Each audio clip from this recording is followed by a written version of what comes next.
making this epicenter of what we all call the U.S. Marine Corps' home. This is like home. Everybody gets to come to Quantico. For a lot of years, Quantico was just associated with officers, or this was officer training, or this was TBS. Paris Island, San Diego, that's where the enlisted go.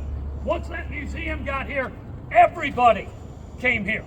Everybody then saw themselves as a unique element, as part of a unique organization that is a unique thing in the United States of America. We're at our 250th anniversary, 10 November of 1775. Regardless of any government shutdown, that Marines are going to celebrate all across the nation, all across the world, in embassies, on Post 1, anywhere.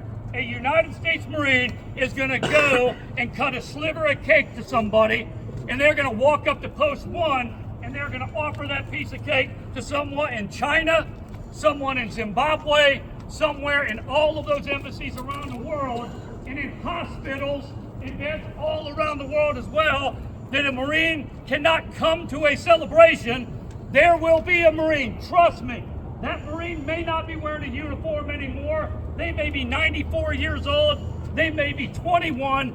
They will drive at midnight to that hospital to make sure they bypass the nurse's station. And it doesn't matter if they're on sugar hours or not. Somebody's getting a sliver of cake that night, and somebody's going to look at another person in the running lights and say, "Happy birthday, Marine." And that's what makes us different. That's what makes us uniquely different within a different organization that is different in America. Because as you walked around here for a lot of years, I will tell you, the amphibious arm of the U.S. Marine Corps was not aptly reflected in a lot of these things. And that made me very sad because of this. This may be an LVT-1 that is the basis of this. But somewhere, someone in the Marine Corps on October 4th in 1937 picked up a Life magazine and looked at a vehicle made by the Roebling family. And they said, "I got an idea."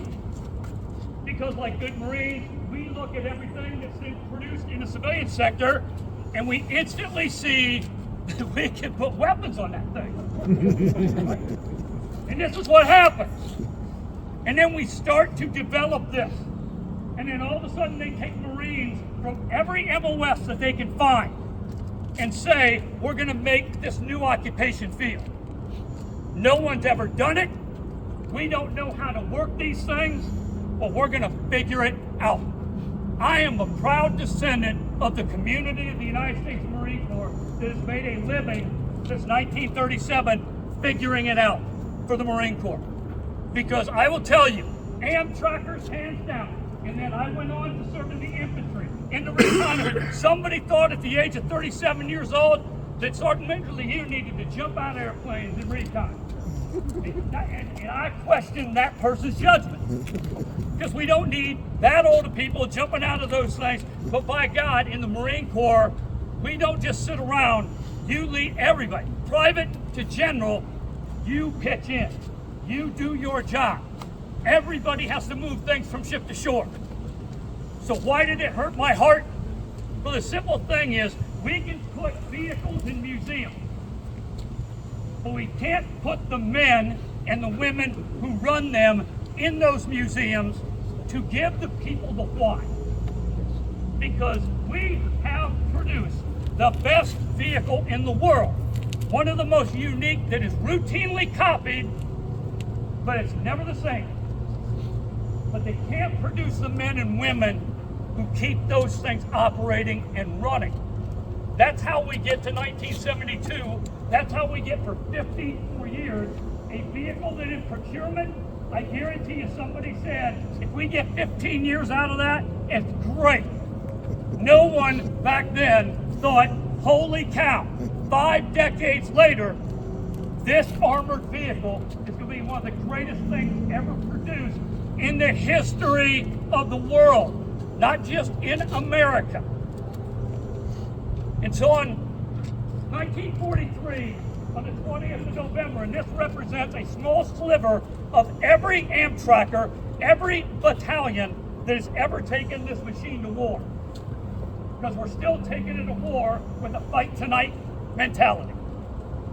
And everybody here is going to be helping with that. Because the Marines today are just as good as any Marine a generation that has been before. So all of that stuff that they constantly hear that their generation is going to let somebody down is a bunch of horse shit. Why? Because we need them to be better than all of us. Because they are going to face something uniquely different than all of us have ever faced in the history of 250 years up to this point. And they're going to do it.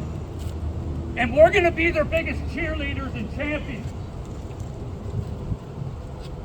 And on 20 November in 1943, a Marine major took 125 LBT, 75 LBT-1s that you see reflected on this memorial that's getting built, 25 brand new LBT-2s that no one had ever seen and they didn't even have manuals for. And on the way from New Zealand, they said, figure it out. And here's what we're going to do. We're going to test it at Guadalcanal first. And we're going to use it and put weapons on it and use it in a supporting element. Because why? Most people don't know. It's a proof of concept step. Even when the Marines don't know what's next, somebody is saying we need to test it because we're going to expect more from it. And that more came on the 20th of November of 1943. Admiral Shibasaki said that it'd take 1 million men 100 years to take the island of Tarawa. 18,000 Marines took that island in 76 hours. Those 125 LVTs that came over the reef, the one that Japanese Chief Warrant Officer Oda said in all of his recollections, we thought we had them because we saw the first wave stop right at the reef where we knew they couldn't get over the reef. And then we concentrated all of our guns on that area. And we actually thought, heck, I think we can win. And then he said, then we saw these monsters crawl over the reef. And he looked at his men and said, the gods of death have come.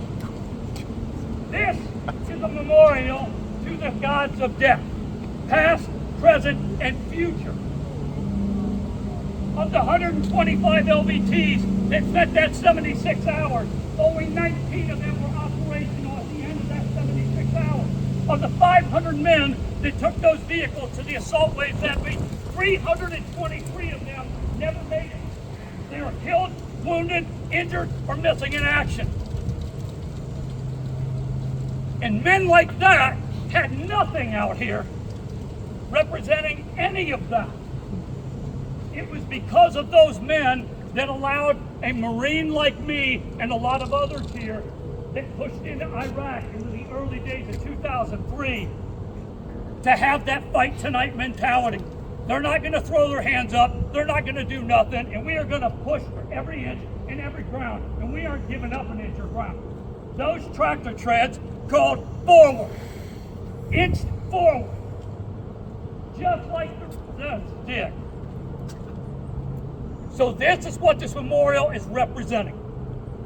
This is what this memorial, and everybody is going to pass on the way to here to see a legacy of the blue-green team. When you go into here and read the poster boards, please look at the things that are put into here to represent the Navy, represent the Marine Corps, represent the Alligator Marine, represent that fight tonight and never quit mentality. Because why do they owe it to that? And why do we owe it to them? I will leave you with this. A majority of people in the assault waves are lucky enough to make it to the beach. And once they get to the beach, they don't leave. Amtrackers get to the beach, and then they have to go back after what they just saw. After the blood, the carnage, watching their brothers drown, gear drowning, pulling them down, missing arms, missing legs, back that vehicle back out, load the dead, load the wounded, back out to get the next assault wave.